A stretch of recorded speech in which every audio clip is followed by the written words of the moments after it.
So Aliens vs Predator 2010 is kind of the third game in a series of Aliens vs Predator games, but it's actually more like a reboot of the first game from 1999, which itself was a reboot of an Atari game, so technically it's the fourth game in the series. Also, the game pretty much has no story connecting it to Aliens vs Predator 2, but has some ideas from it, like the interconnected story, while also adding in things from the AVP movies. Okay, that sounds complicated. A better way to explain it would be, it's a lot like how the newer Alien and Predator movies have been made, with each director pretty much doing their own thing. Sometimes the results are okay, and then there are the ones that are, well, just a little silly. So let me try again. Alien vs Predator 2010 is a first-person shooter made by Rebellion, who had previously made an Alien vs Predator game in 1999 that itself was a reboot of an Atari version of the game they made. Rebellion, having previous experience making Alien vs Predator games, got the attention of Sega, who after getting the license to make Alien games in 2006 wanted to get them working on a new one. This wasn't the only Alien game Sega was getting developers to work on, but that other one was a slight disaster and is maybe a topic for another day. After working on it for a few years, Rebellion and Sega announced the game in 2009. This new Alien vs Predator game got a fair bit of excitement, as it had been a few years since a good Alien or Predator game had come out. Like the previous games, it was a first-person shooter and had 3 playable stories featuring the Alien, Predator, and Marines, with each of their stories taking into account the strengths of each race. Also, this game was going to be taking in some of the story beats from the actual Alien vs Predator movies, like the connected history of the aliens and predators being old adversaries, which on paper isn't a bad idea, but how it was done in the movies wasn't so great. But Rebellion did try to add what they enjoyed from the movies, like they managed to get Lance Hendrickson in the game. He was really impressed with how his character model looked. First time I remember, full out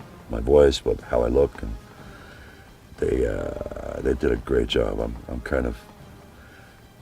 I might score from this game. Maybe too impressed. Before coming out, there was a little controversy with gore and violence in the game, with Australia banning it, but after Sega won a court battle, they changed their rating, which allowed Aussie gamers to enjoy the gory visuals along with the rest of the world when it finally released in February 2010. Speaking of visuals, graphics wise, the game is still really good looking, even for a game that came out more than a decade ago. The motion blur is a bit heavy, though you can switch it off if it is too much for you.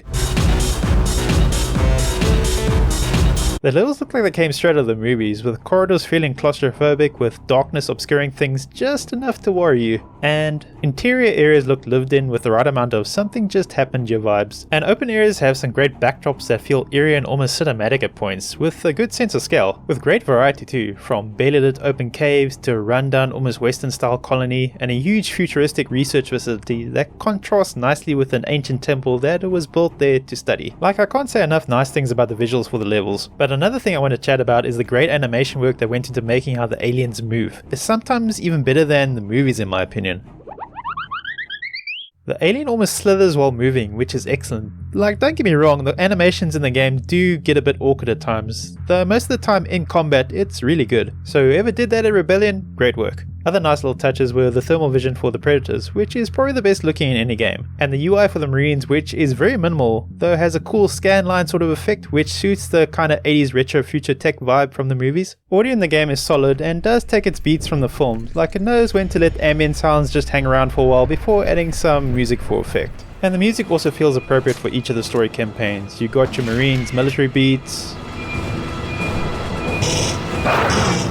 the tribal drums for the Predators, and the suspense horror music for the aliens.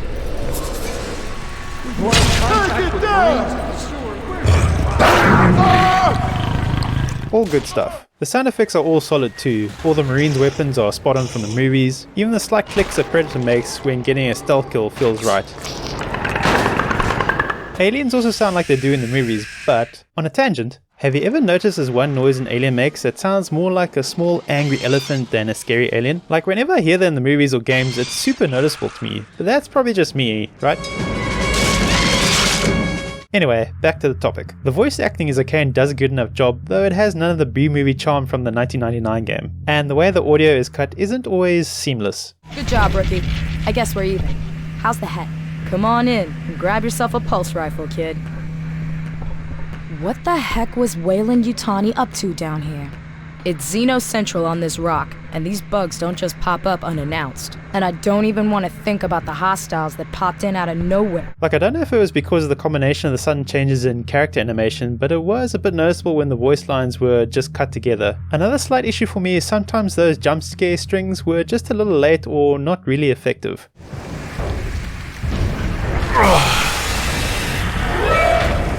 Though I have been playing a lot of these games lately, so maybe I've gotten used to them or something. Also, some voice lines do get repeated a little too often. Don't relax just yet. Don't relax just yet. Don't relax just yet. Don't relax just yet. Those are maybe a bit nitpicky, but they do take me out of the game a bit. However, the game generally nails the visuals and sound with some good animation work, some of which would feel at home in a Mortal Kombat game.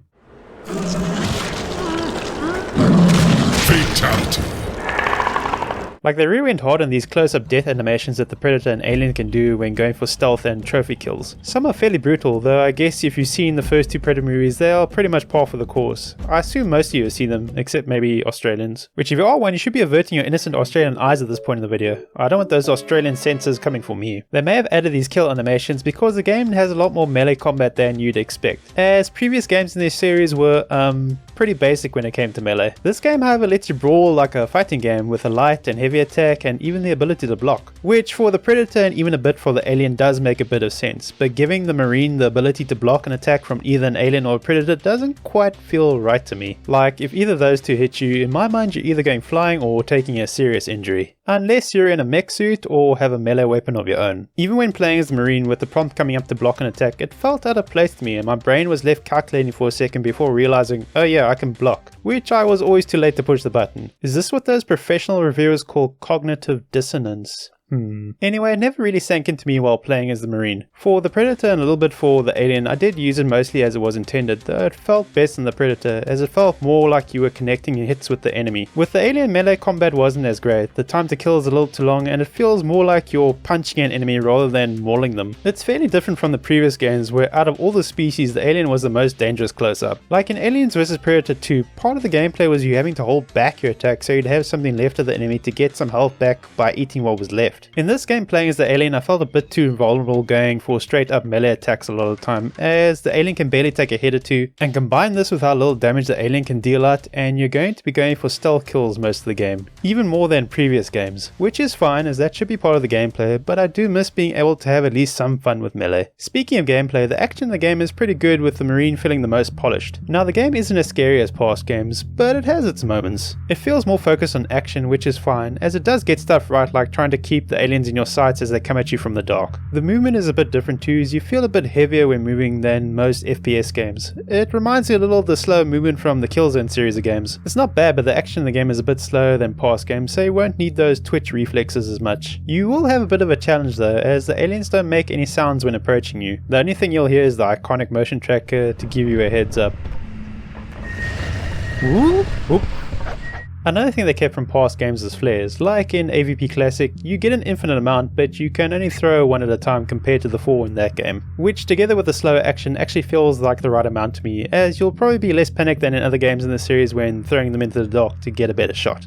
Guns in the game feel solid, and you've got all the greatest hits, from pulse rifle, shotgun, and even the flamethrower. And even a last resort pistol, while having infinite ammo, is never going to be your best option, but will do in a pinch. They even managed to include a sniper rifle that's useful in the campaign. There is however a limitation this time around, as you can't carry every weapon you find, and you only have 3 weapon slots, with one always being taken by your pistol, so really like 2 weapon slots. I wasn't a fan of that, and I'm not sure why it was done this way for the game. Maybe the limited weapon slots were added for multiplayer balancing, or because the game was also released on consoles, but it didn't really improve the game in my opinion. I did miss being able to take all the weapons I find in a level and use the best one for the situation, but it doesn't hinder the game too much, as I got strong hints to pick up a different weapon for upcoming sections with so many lying around. Though it does take away a bit of the mystery and suspense from encounters, as you'll see flamethrowers on the ground and so automatically think, oh, facehuggers and eggs coming up next. Or you'll see sniper rifles lying about and so think, oh, there's probably going to be some acid spitting aliens around soon. Or here's a smart gun, so a near unending horde of aliens are going to attack now. It does make the game feel a bit more linear, like you're just walking from shooting gallery to shooting gallery at times, which I don't mind as nearly all shooters do this to some degree, but I would have have liked it to be done a little less often in this game. Still, the gunplay is solid and I had fun with all the weapons, though I would say the game is missing a bit of the thrill from past games. I mean, like, the facehuggers did still bother me, but they aren't one-hit kills anymore, though they are a little scary when they get up in your face. Speaking about aliens, they function pretty much like always, so climbing on walls, hiding in the dark, their usual shenanigans. But like I mentioned before, they don't hit as hard with melee this time around, so you'll be sneaking around a lot more and going for stealth kills, which you'll need to plan ahead a little for, as the animations for kills take a while and you can be shot during it, so you'll ideally attack with as few enemies around as possible. You'll be waiting for openings or create them by hissing to lure the enemy away from a group. This gameplay is okay, and the climbing controls are a bit easier to handle than previous games, though there was a bit of awkwardness when it comes to vents, as you don't just climb into them but trigger an animation to get into them. It's not terrible, but it's a little clunky at times, which pretty much describes how it feels to play as an alien in this game. Also, there isn't much more to the gameplay, as you'll only play as a drone throughout the story. Like, you can capture some humans with facehuggers instead of killing them, but it's kind of the same as killing them, as capturing them doesn't really change the level or give you an advantage. It's probably something included for multiplayer game mode. There was this one interesting bit in the game where you come across a facehugger who you follow and it attacks some marines to help reduce their numbers. That was kind of cool, but other than that, you'll just be stealth killing your way mostly through the game. I do wish there was a section in the game where you go through the alien life stages like in Alien vs Predator 2. That could have added something to the gameplay and the story, which is a bit short, but I'll get into that later. For the Predator gameplay, there has been some changes from what I've played before. Like, now your jump is a position marker where you'll land, which to be fair does make doing the movements a Predator could do in the movies possible, like jumping from tree to tree. That other games haven't quite nailed, though this does feel a bit awkward and makes the Predator's movements feel a bit on rails, like a VR game or something. It feels like the game is telling you where exactly you can and can't jump. But it works, so I can't really bash it that much. Also, you can use it to close in on enemies to get some melee action going, which is useful in fights. Oh, and they managed to make a movie reference into a game mechanic, as you can lure enemies with voice lines that I'm mostly sure are from the movies,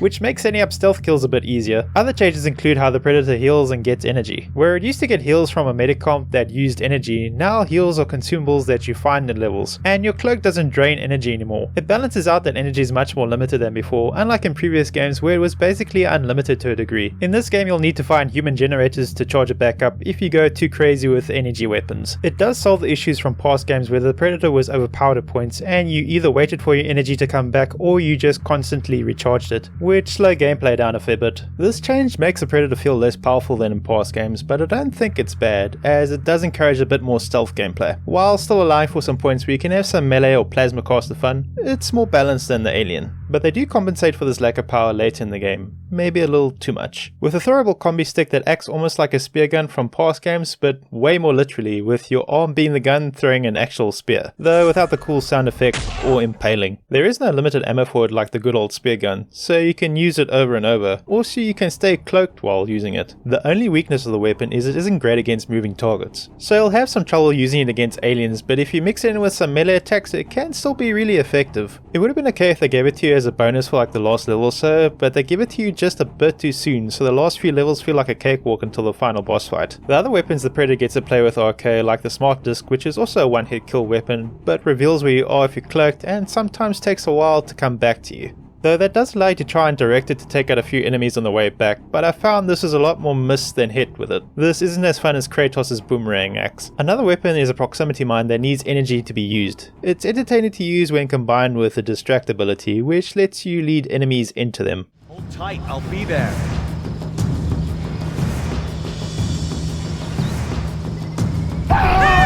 Overall, playing as the Predator is good with a few minor hiccups, though the story, like the Alien, is a little short when compared to the Marines. So I'm not going to go too in depth with either Alien or the Predator story, as they can be summed up fairly easily by saying the Alien escapes, frees more aliens while stealth killing humans and having a boss fight with Predators. And the Predator story is basically hunt humans, blow up fallen comrades, fight aliens, and find out ancestors hunted aliens via an ancient mask, and blow up a temple so humans can't steal more tech. Like, nothing really significant happens, but I will chat about their story endings in the spoiler section later. The stories for the Marine, Predator, and Alien do all overlap with each other, but they don't really feel like they are connected when playing the game, as there aren't any parts that feel like any of the other playable characters have an effect on each other's story. except for one with the Alien and Predator story, but I'll get into that in a bit later. So let's get into the Marine story. We start off with Mr. Weyland opening an ancient Predator temple, which he probably shouldn't. I was a little disappointed that all 3 campaigns had the same start with him opening this temple. They do change the text at the bottom a little for each of the stories, so that's something. Anyway, opening the temple releases an energy pulse that both signals the Predators off-world and releases some aliens that Weyland-Yutani was studying in a nearby research facility. So with things getting out of hand, the Marines get sent in to help, but they aren't the only ones who arrive. A Predator ship also arrives in orbit and makes very quick work of the Marines' transport ship. This is where the Marine you play as comes in. Nicknamed the Rookie, he has a bit of an accident on the way down and gets knocked out. It's known to happen. Still dazed and confused, you get carried up by Tequila, your CO, to recover while the rest of the Marines try to handle the situation, which by the time you wake up has gone from bad to worse, as you were abandoned by the other Marines as they fought with the aliens, but at least you have a pistol and Tequila on comms to guide you out. You make your way through what's left of the colony. That's a little too quiet, though it's not long until you have to deal with aliens and get hints that Predators are watching. You eventually meet up with Tequila, who gives you a pulse rifle and sends you to help other groups of Marines that are dealing with holding off aliens. Welcome to base camp, Rookie.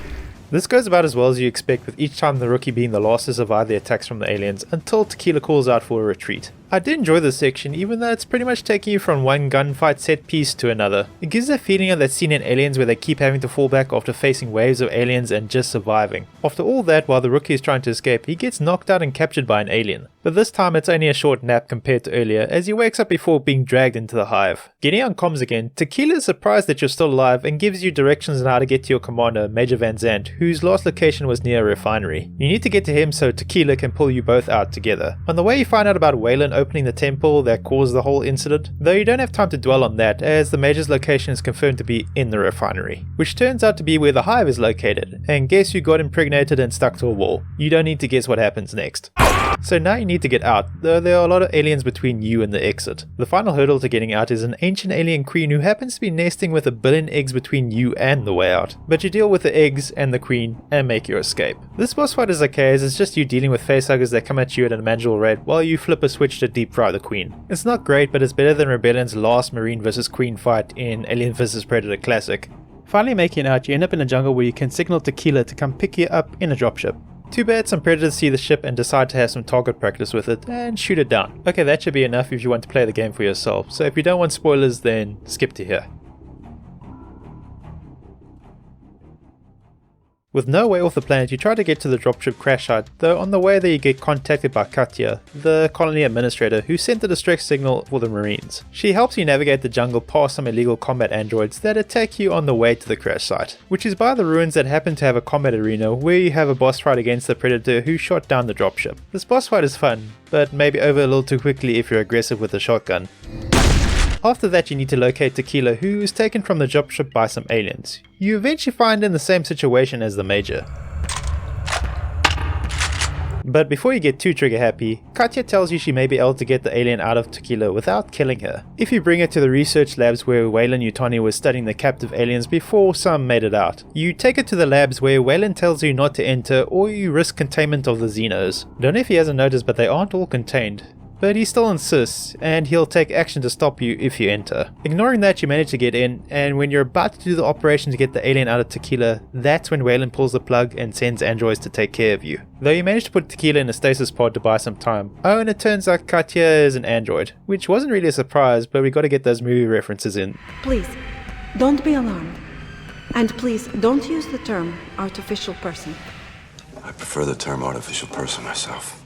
Katya informs the Rookie that the only way off the planet now is to get Weyland's datapad, which he can use to call for a personal transport to take them off-world. The problem is Weyland has it in the temple that's surrounded by combat androids and a lot of aliens. But you deal with all that and Weyland invites you to talk with him about why he's doing all this, which leads to a villain monologue where he doesn't really reveal anything, but does double-cross you with a cloaked combat android and goes on about how he pretty much owns the Marines, though a conveniently timed tremor gives the Rookie a chance to fight back. Beating the androids and then fighting Weyland, who turns out to be an android. Again, it's not really a surprise, more like, oh. But let's get to the ending. You get the data pad and the temple starts losing structural integrity, so you need to make a run for it out of the temple, where you use the data pad to call for transport and make your way off-world, with the colony blowing up because a very powerful Predator self-destruct device was set off in the Predator story. While the Rookie and the others are in stasis for the trip off-world, it's revealed that another Weyland bot downloaded the data from the pad and it contains the location of the alien's homeworld, so cliffhanger ending. We should get a sequel any day now. Before I dig into that ending, what happens with the endings for the Alien and Predator story? Well, at the end of the Alien story, you subdue a Predator and force a facehugger on it, which creates a Pred-Alien boss for the Predator to fight at the end of its story. This is also around about the time the Rookie Marine kills the ancient alien queen, which has an odd effect on the alien you play as, which gets captured again by combat androids and taken to a ship off-world. The alien, however, breaks free and goes through a change into a new queen, and the story just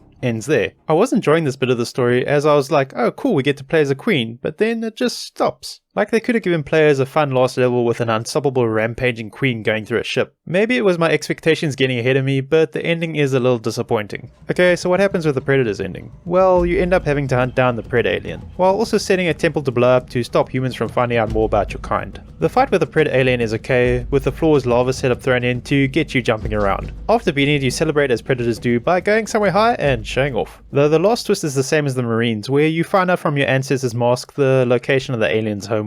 The stories for all the campaigns are fine, as it does a better job of telling a cohesive story compared to Rebellion's previous Aliens vs Predator game, while working with what the Aliens vs Predator movies added to the lore, which I have mixed feelings about, but I'm sure some enjoyed. Though it is missing a bit of that B-movie fun they managed to add before, which I enjoyed. The story maybe reaches a bit too much for those cliffhanger endings, but they're fine. Though I don't know how they're maybe going to make a sequel with the Aliens homeworld, especially with how Ridley Scott has done his own thing with that. The game is fun, though maybe not as scary as past games, but it does have its good moments, and the action is pretty on point with the Marine and Predator, with the Aliens gameplay feeling like it needs an upgrade when it comes to dealing with enemies at close range, even though it is still fun to play stealth. Generally the gameplay is solid, but I'm not so sure about some of the choices made for melee combat, as it doesn't quite feel right for some of the playable characters. The story is better than Rebellion's previous game, where AVP Classic mostly got by with just fun action and a bit of horror gameplay, and a very loose story to guide it. I wouldn't mind seeing Rebellion giving another go at an Aliens vs Predator game, as they could build on what they created here. And the game did sell enough to be considered a success, though the critics were fairly harsh with it on release. And combining that with how Sega saw its other Alien game perform after this, maybe they were not too keen to help attempt another action game in this series too soon. Though enough dust has settled I think for Rebellion to give it another try. I mean, they can just make Sniper leap forever if they really want to, but I'd like to see them take on the challenge once more of making a single player Aliens vs Predator game. I hope you enjoyed the video. If you did like it, then consider subscribing. Thanks for watching. See you next time.